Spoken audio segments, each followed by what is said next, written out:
Nous sommes samedi et c'est le dernier jour du mois de juillet. Bienvenue dans votre journal du 13h. Voici les grandes articulations de cette édition. Installation des membres du comité technique de protection sociale en présence de 2 ministres du gouvernement. Juste après la cérémonie, le Conseil s'est réuni pour sa première session ordinaire. Lancement de la campagne de communication 2021 dénommée Stronger Together. La campagne est mise en œuvre dans le cadre du projet d'autonomisation des femmes et des dividendes démographiques du Sahel. Retour sur les temps forts de la demi-finale de la Coupe de l'Indépendance dans la commune de Djougou. Après plusieurs rencontres disputées entre 12 équipes de la zone urbaine et 9 de la zone périphérique, 2 équipes de la zone urbaine se sont retrouvées à l'étape de la demi-finale. Bienvenue à toutes et à tous et merci de nous suivre. Le comité technique de protection sociale est maintenant opérationnel. Ses membres ont été officiellement installés hier vendredi par le ministre d'État chargé du développement et de la coordination de l'action gouvernementale. Abdoulaye Biotchane avait à ses côtés à l'occasion le ministre d'État chargé de l'économie et des finances et sa collègue des affaires sociales. Précision. Le comité technique est ainsi installé à compter de ce jour. C'est une équipe de 11 membres qui constitue le comité technique de protection sociale. Ils entrent ainsi officiellement en fonction à compter de ce vendredi 30 juillet 2021 après leur installation par le ministre d'État chargé du développement et de la coordination de l'action gouvernementale. Le directeur des politiques de développement préside ce comité. Pas de temps à perdre.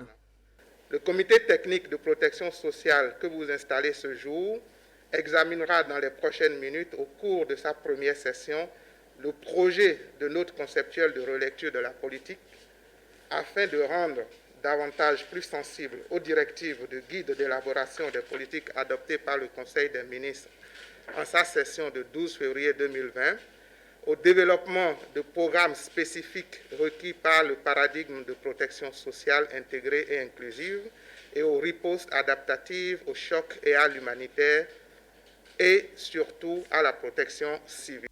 Selon le décret 2021 du 10 février 2021 portant création, attribution, organisation et fonctionnement du cadre de mise en œuvre de la politique holistique de protection sociale, le comité technique de protection sociale a pour entre autres missions la facilitation de l'opérationnalisation du socle de protection sociale au Bénin, l'organisation chaque année d'une revue annuelle des performances dans le domaine de la protection sociale, l'organisation des concertations thématiques avec les partenaires techniques et financiers qui interviennent dans le domaine de protection sociale au Bénin et la coordination de la mise en œuvre des actions de riposte nationale en cas de choc, de pandémie ou de catastrophe à l'effet d'un retour à la situation normale. Donc, la mission est claire. Il s'agit non pas de créer un comité pour enterrer un sujet, mais surtout de mettre en place une architecture institutionnelle, je rappelle, le conseil, le comité, pour rendre opérationnelle une politique que le gouvernement veut rendre le plus effective possible.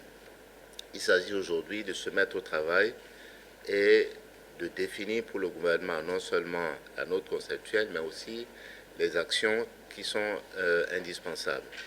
Nous avons aujourd'hui déjà un certain nombre d'instruments qui sont en place, le PND, le PC2D, l'ARCH, le SWED, ainsi que d'autres instruments que le gouvernement a mis en place pour rendre effective sa nouvelle politique sociale.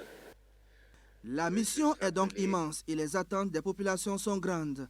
Le ministre d'État, Abdoulaye Biotchane, veut compter sur la disponibilité et l'engagement de chaque membre du comité afin d'atteindre les résultats escomptés. Installation également des membres de la 6e mandature du Conseil de l'Ordre des experts comptables et comptables agréés du Bénin. Le bureau est composé de 6 membres et a à sa tête Serge Armand Kodo, compte rendu de la cérémonie de passation de charge avec Ingrid et Rachid Soubéa.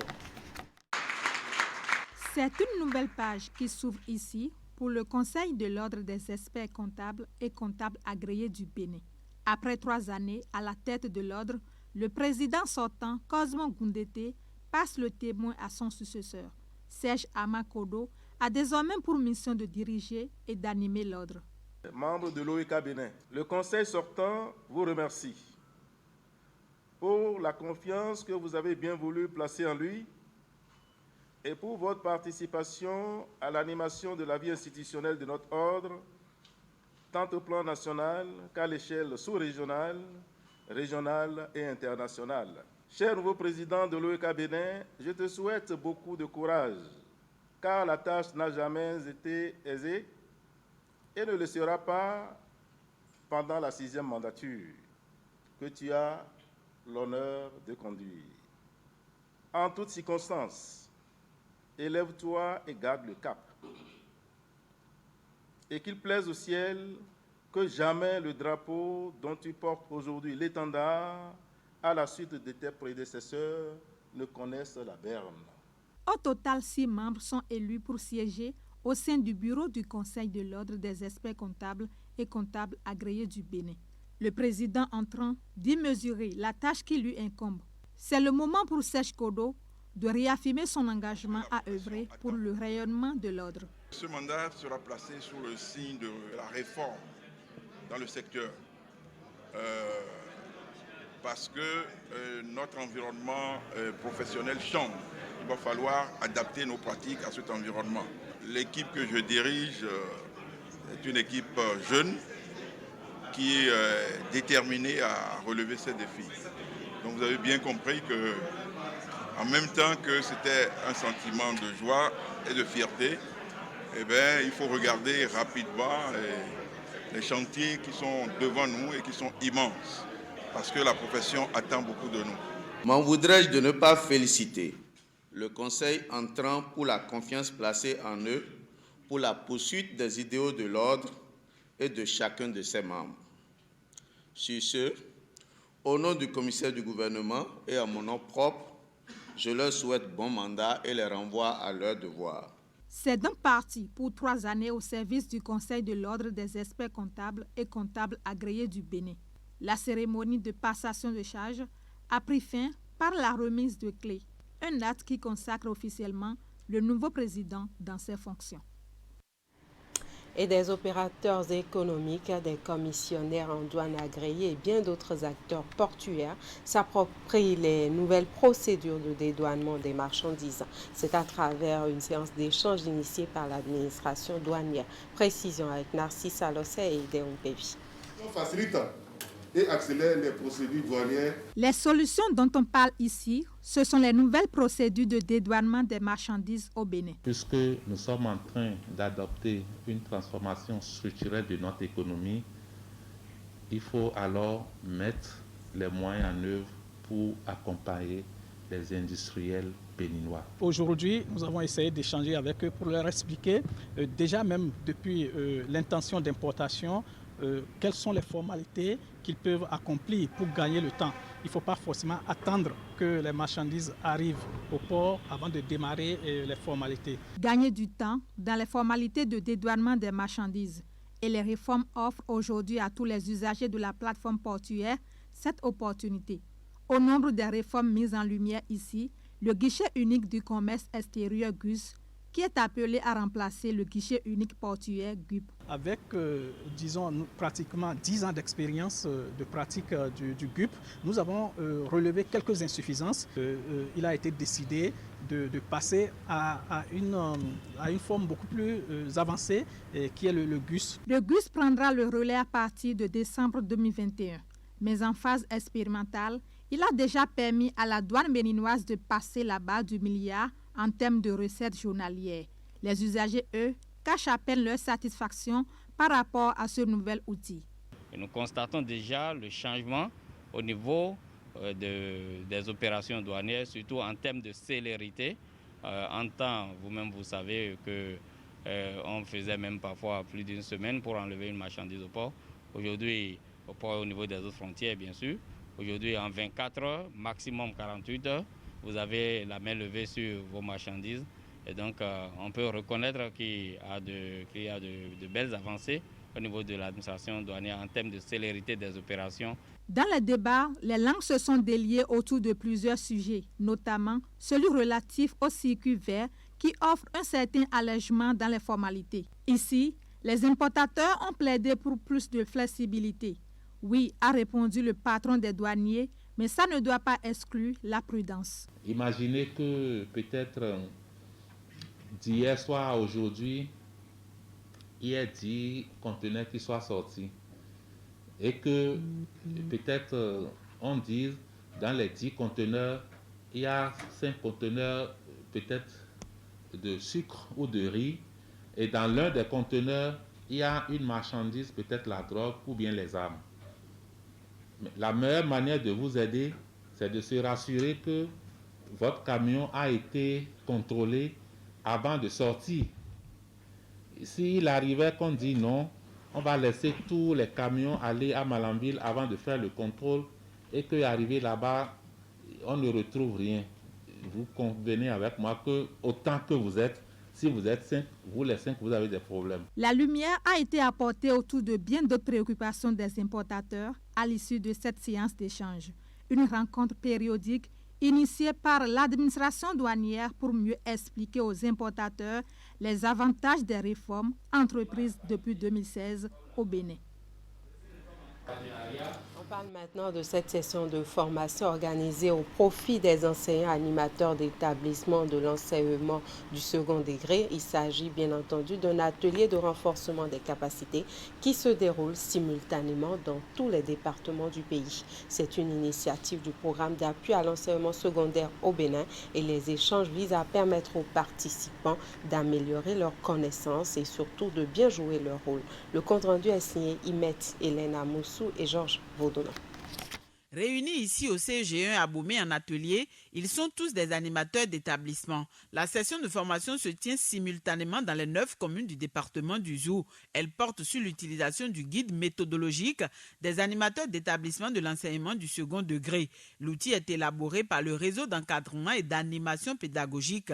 Les assises vont permettre aux participants d'acquérir des notions mais aussi autres procédés susceptibles de les rendre plus aptes à jouer leur rôle. Ces animateurs d'établissement n'ont jamais des outils, des documents qui retracent leur profil, les obligations, les activités, comment gérer les différents groupes, maintenir les relations avec les parents, les collègues enseignants, les censeurs et les directeurs. Il n'existait pas un document, un cadre bien tracé qui leur permet d'animer ces différents groupes-là tous les mercredis. Ceux-là sont les béquilles, ceux qui aident le chef d'établissement à comprendre ce qui se fait et ce qui l'animation qui se fait au niveau de chaque discipline. La formation est assurée par la direction de l'inspection pédagogique, de l'innovation et de la qualité, placée sous tutelle du ministère de l'enseignement secondaire, technique et de la formation professionnelle. Le rendez-vous d'échange porte la touche organisationnelle du projet d'appui à l'enseignement secondaire au Bénin, dont la vision est de contribuer au renforcement de la qualité de l'enseignement. Plusieurs modules de formation seront développés pour permettre aux participants d'acquérir le maximum d'informations ainsi que les aptitudes pour mieux diriger les conseils d'enseignement. Vous savez bien comme moi qu'au niveau des établissements, les directeurs, les proviseurs sont les premiers responsables pédagogiques. Et ces directeurs proviseurs sont des enseignants d'une matière et ils ne peuvent pas maîtriser toutes les matières à la fois. Cette formation, comme je viens de décrire, est beaucoup plus utile pour nous parce que les chefs d'établissement aujourd'hui vont avoir des compétences, des personnes plus outillées dans les différents ateliers, dans les différentes matières pour mieux encadrer et bien animer les animations pédagogiques. Nous avons aujourd'hui ce document-là qui est rédigé avec l'aide de PASB et c'est la DIPIC qui nous a mis les compétences à disposition. Je veux parler des conseils pédagogiques, des inspecteurs qui sont en train de former ces animateurs d'établissement aujourd'hui. Pour la phase du Zou, 745 participants sont invités à prendre part à cette session de formation. Ils sont répartis dans 10 centres et en 29 ateliers dans les 9 communes du département. Les travaux vont durer 48 heures. Conférence de presse du directeur général du Fonds national de développement agricole FNDA. Au menu des échanges avec les professionnels des médias, il a été question de faire le bilan des premiers projets agricoles validés et financés depuis un an que le fonds a été créé et se positionne comme porteur de révolution agricole. Le point de la cérémonie de la conférence de presse avec Ouliat Sanoussi et Deon Pepi. En 2020, le gouvernement a mis à la disposition du Fonds national de développement agricole, FNDA, 100 milliards de francs CFA pour la promotion des investissements dans le secteur agricole. Un fonds créé pour faciliter aux opérateurs un accès plus aisé au financement. Face aux journalistes ce jeudi, le directeur général du FNDA dresse un premier bilan après une année d'activité. C'est l'engouement que nous avons noté lorsque nous avons commencé les séances de sensibilisation dans les départements, les 12 départements du Bénin, et sensibilisation à l'issue desquelles nous avons pu enregistrer plus de 60 000 producteurs, promoteurs agricoles qui sont venus écouter comment fonctionne le mécanisme.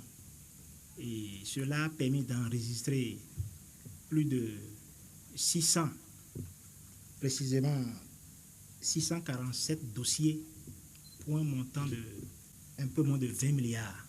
27 banques et SFD partenaires sont mobilisés autour du FNDA. Une forte demande des promoteurs agricoles et 647 dossiers déposés. Mais à la date d'aujourd'hui, 54 projets sont retenus après traitement et sont financés à plus de 4 milliards de francs CFA. Les financements sont dans tous les pôles de développement agricole, les 7 pôles de développement agricole. Mais c'est le pôle 7, c'est-à-dire l'OME, l'Atlantique, le Mono, qui vient en tête des financements, suivi du pôle 4. Le pôle 4, il est localisé dans le Borgou Sud, la Donga, les collines.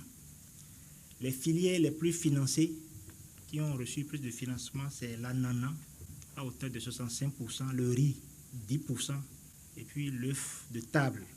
S'agissant des dossiers non validés ou bien rejetés, en dehors de ceux qui sont financés, les 54 qui ont déjà reçu leur financement, alors je parle, il y a 47 dossiers qui sont en instruction, 47 projets qui sont en instruction pour un montant global de 6 milliards dans les banques.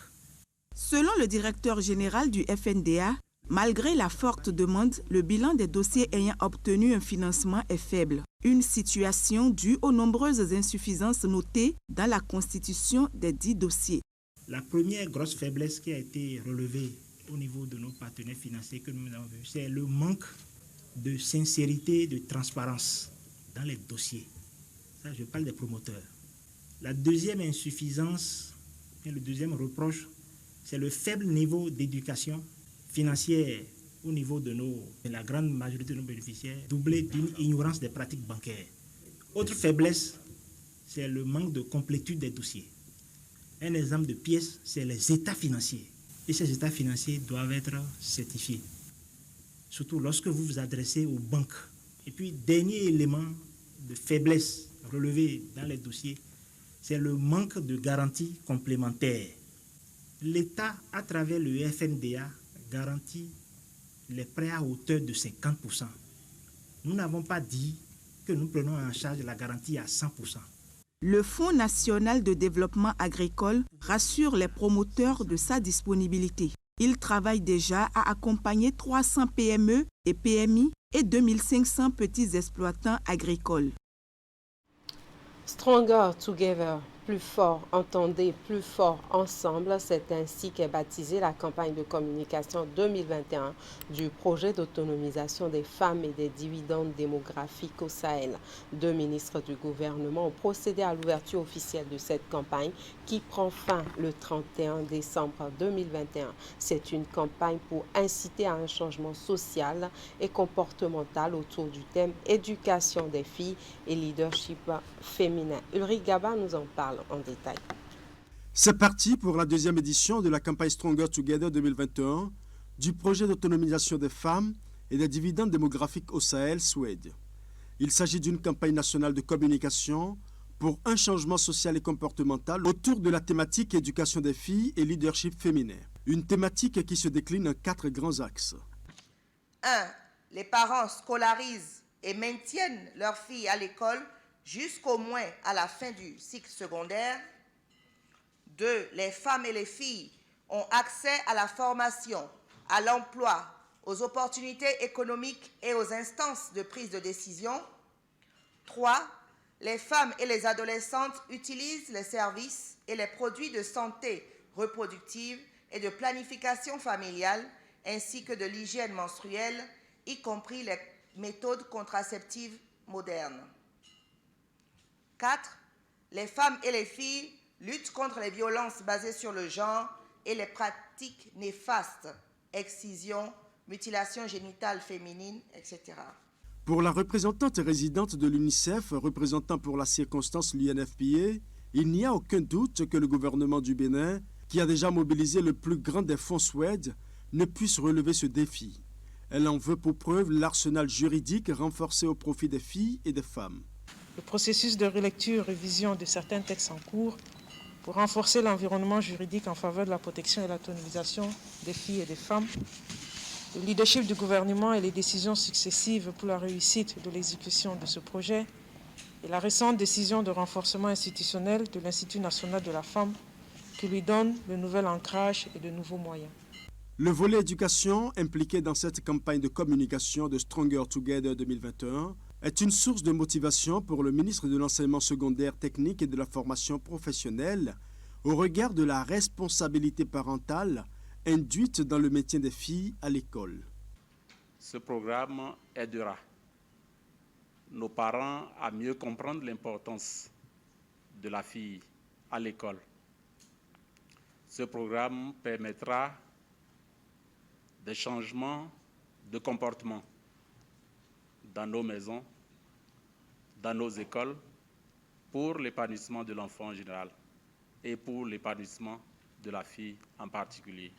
Et pour couronner les encouragements, la ministre ivoirienne de la Solidarité et de la lutte contre la pauvreté a adressé un message officiel de soutien au gouvernement béninois pour cette campagne nationale de communication Stronger Together 2021 lancée, qui certainement aura un impact synergique dans les 9 pays bénéficiaires du SWED.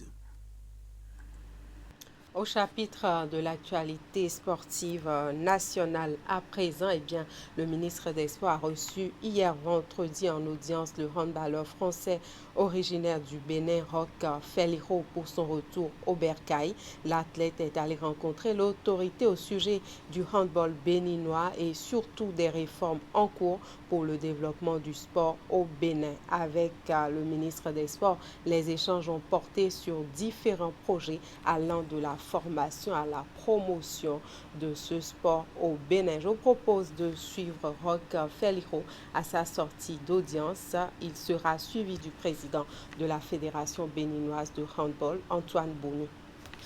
Déjà, c'était une réunion très importante pour moi parce que j'avais eu la volonté aussi de rencontrer le ministre des Sports. Et voilà, lors de mon séjour, c'était justement important de voir qu'on partageait la même vision, parce que même si j'habite en France, je suis ce qui se passe au Bénin et le développement qu'a pris le sport, c'est quelque chose d'assez incroyable.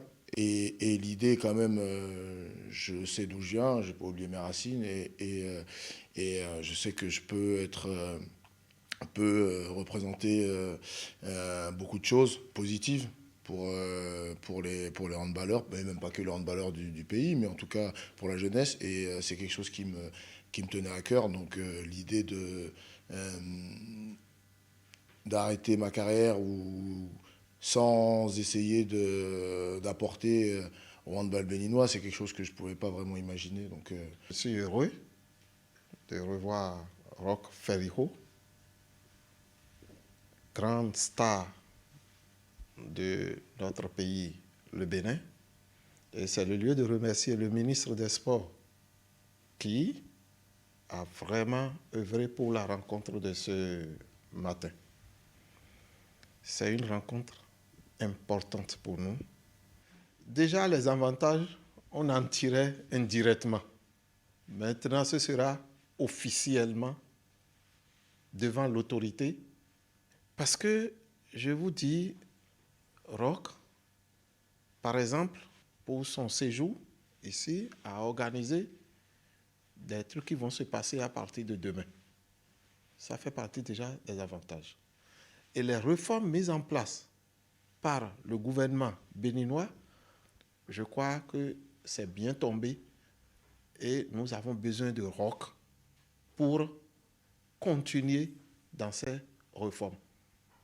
Il y a quelques années, le handball béninois au niveau continental était quand même dans le groupe de tête et nous avons constaté malheureusement une baisse des performances sur laquelle nous sommes en train de travailler progressivement. Ce travail, comme vous le voyez, passe par la formation des jeunes que la fédération est en train de faire, mais que le gouvernement aussi a initié en ce qui concerne les classes sportives, où le handball est l'une des disciplines majeures.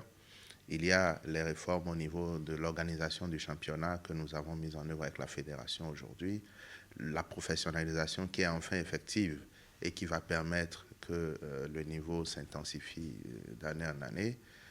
Et donc, pour tout cet ensemble, nous avons évidemment besoin de l'implication de ceux qui ont fait de belles choses à l'international.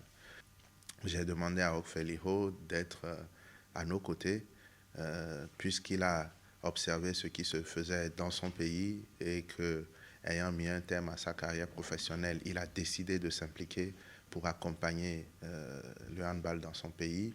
Eh bien, je lui ai demandé de se joindre à nous pour être non seulement ambassadeur, mais acteur du développement du handball béninois. La phase finale de l'édition 2021 des compétitions annuelles de jeux ludiques entre les clubs jeunes sur les connaissances et aptitudes en santé de la reproduction des jeunes et des adolescents SRAJ s'est déroulée mercredi pour la zone sanitaire Aplaroué Djakotomé Dogbo, organisée par le groupe d'action pour la solidarité et des initiatives de développement à Djakotomé. Cette compétition a porté sur une occasion, a permis de primer les meilleurs clubs extrascolaires et scolaires. Reportage au Framessan Florent Douf. La phase finale de l'édition 2021 des compétitions interclubs sur la santé de la reproduction des jeunes et adolescents, SRAJ, livre son verdict et récompense les lauréats. Organisée pour le compte de la zone sanitaire Aplaroué Djakotomé Dogbo par l'ONG Grazid, groupe d'action pour la solidarité et d'initiative de développement, elle s'est déroulée sur l'aire de jeu de l'école centre de Djakotomé. Les compétitions qui se sont déroulées dans les différentes communes ont mis aux prises les clubs des jeunes au niveau du premier cycle des collèges partenaires du projet. Les clubs des seconds cycles ont compétit également entre eux. Et nous avons également en milieu d'apprentissage les clubs extrascolaires. Les compétitions mises aux prises des clubs jeunes dans les catégories extrascolaires, club du cycle 1 et club du cycle 2. La première manche a été une épreuve sportive de course de relais en sac de jute appelée course de message. La seconde manche a été une épreuve de joute oratoire sur les connaissances et attitudes appelées dialogue réflectif sur des thèmes de la santé sexuelle et reproductive, 2SR. L'esprit de ces compétitions, c'est pour permettre aux jeunes et adolescents d'apprendre tout en s'amusant. D'apprendre sur les questions de sexualité, d'apprendre sur comment prévenir ce que nous appelons les IST, comment prévenir les grossesses en milieu scolaire, en milieu d'apprentissage, comment est-ce qu'ils peuvent renforcer leurs compétences de vie pour mieux passer une adolescence, une jeunesse responsable en matière de sexualité. À l'issue des confrontations dans chacune des 3 catégories, les membres du jury ont fait primer les meilleurs. Par exemple, chez les clubs jeunes extrascolaires, Djakotomé l'a emporté avec 17,45 points sur 20, devant Aplaroué 16,05 points et Dogbo 15,70 points. Je suis très content parce que non seulement c'est une opportunité pour nous, jeunes membres des clubs, de nous retrouver et de se faire encore plus de connaissances. Et c'est aussi une manière de nous féliciter, c'est une manière de se contenter de ce que nous avions eu le temps de faire tout au long de l'année, de voir si nous évoluons dans les apprentissages ou si nous reculons dans les apprentissages. Cette phase finale aura été une nouvelle occasion pour Grazid ONG de mettre en œuvre le projet PSDSR, promotion de la santé et des droits sexuels et reproductifs. Je voudrais profiter de cette occasion pour dire merci à tous ces organismes, à toutes ces organisations qui interviennent dans le Koufo pour accompagner la jeunesse à maîtriser leur santé et les droits sexuels et reproductifs. Le PSDSR est porté par un consortium dont le lead est assuré par Care International Bénin Togo. Le financement est de l'ambassade du Royaume des Pays-Bas et du gouvernement canadien. Dans le même registre, a démarré le mercredi 7 juillet dernier. La Coupe de l'Indépendance se poursuit dans la commune de Djougou et après plusieurs rencontres disputées entre les 12 équipes de la zone urbaine et 9 de la zone périphérique, les organisateurs de cette coupe ont lancé mercredi dernier la phase de la demi-finale. Suivez. Sur cette pelouse du stade Achoukouma de Djougou, deux sélections de la zone urbaine qui discutent une place en finale. C'est la première demi-finale de la Coupe de l'Indépendance dans cette commune. Elle oppose l'équipe de Zuntori habillée en jaune à celle de Batoulou vêtue en bleu. Dès l'entame du match, ce sont les jaunes très en jambes qui enchaînent des passes décisives et parviennent à ouvrir le score à la 35e minute.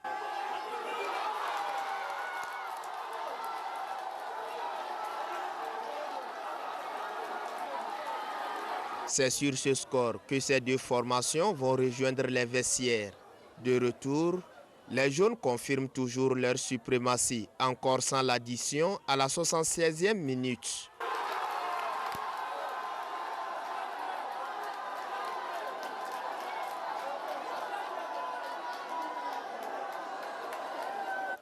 Deux buts à 0 en faveur de Zuntori. C'est sur ce score que ces deux équipes se sont séparées. C'est le meilleur qui est gagné comme ça. Sinon, je ne me suis pas beaucoup découragé. C'est parce que c'est dans la même commune. Donc, que la meilleure gagne. Je serai là le jour de la finale pour les encourager aussi. Cette Coupe de l'Indépendance vient à point nommé pour réconcilier les joueurs de la sélection de Zuntori.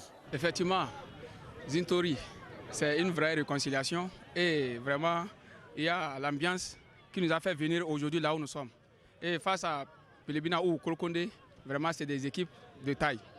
Effectivement, on prie vraiment à rester vraiment sur les tactiques de jeu que nos coachs vont nous donner. Parce que ce sont des adversaires qui connaissent vraiment le football béninois. Parce qu'on voit que vraiment c'est des joueurs qui ont joué la première division qui sont en train de venir jouer pour Kolokonde et puis Pelebina. Donc là, on va les attendre moralement et tactiquement. Plusieurs innovations ont été apportées par les organisateurs de cette coupe. La première innovation, c'est qu'on a quitté le stade des petits quartiers, des petits clubs.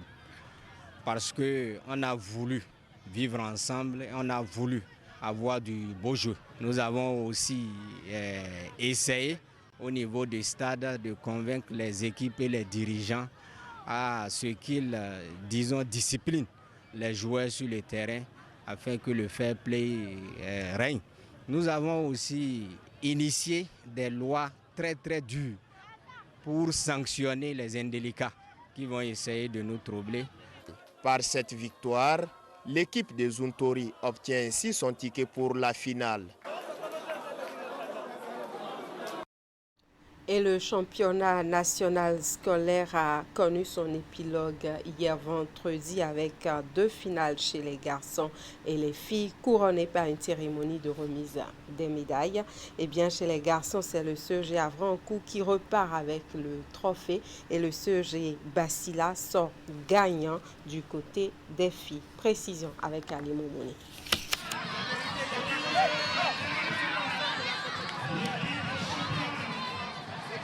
Toutes heureuses, les jeunes filles du CEG Bassila, après leur victoire face à Doha. Ce n'était pas évident pour ces joueuses qui se sont imposées sur le score de 2 buts à 0. Alors qu'elles ont ouvert la marque en premier, l'adversaire obtient la possibilité de revenir au score. Un premier pénalty non concrétisé, puis un deuxième mal exécuté après le deuxième but des joueuses de la Donga. Du côté des garçons, c'est le CEG Avrancourt qui s'est imposé à son adversaire. Pourtant, ce sont les locaux du CEG Comé qui ouvrent le score dès la première période. Avantage qui sera conservé jusqu'au second acte. Mais Avrancourt finit par égaliser et quelques minutes plus tard, il renverse la tendance et remporte l'explication sur le score de 2-1.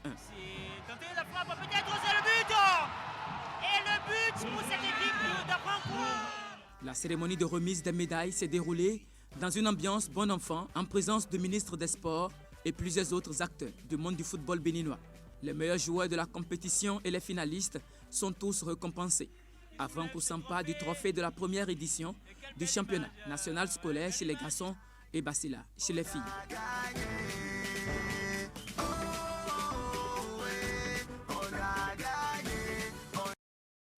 Et voilà, c'est avec cette belle ambiance que nous mettons un terme à ce journal. Toute l'équipe qui m'accompagne vous remercie pour l'attention et la fidélité et vous souhaite une bonne fête de l'indépendance en compagnie de nos programmes sur Canal 3 Bénin.